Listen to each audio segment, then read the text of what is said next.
حضرت مولانا عبدالغفور ندیم وہ عظیم خطیب، مجاہد اور شہید ہیں جن کے سامنے ہم نے زانو تلمس طے کیا اور ہم نے ان سے خطابت کے رموز و اسرار سیکھے ہیں، خطابت کی الف باتاسا سیکھی ہے۔ حضرت کے آنے سے پہلے مسجد کے اندر کا پورا ہال فل ہو جایا کرتا تھا۔ خوبصورت شخصیت مولانا فیصل صاحب تقریباً ماشاءاللہ دن بدن اپنے والد کی زندہ تصویر بنتے چلے جا رہے ہیں، جو خطیب ہیں اور امام ہیں جامع مسجد صدیق اکبر ناگن چورنگی مرکز اہل سنت میں۔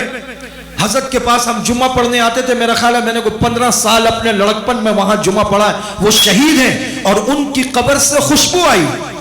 اور اس پر بڑی تفصیلی بات میں نے وہاں پر جس دن مولانا سعد صاحب کی گریجویشن تھی کہ میں اپنے والد صاحب کو لایا، میں نے کہا میرے والد بڑے اللہ والے تھے، شہید ہوئے، میں نے کہا انہوں نے کہا یہ واقعی قبر کی خوشبو ہے،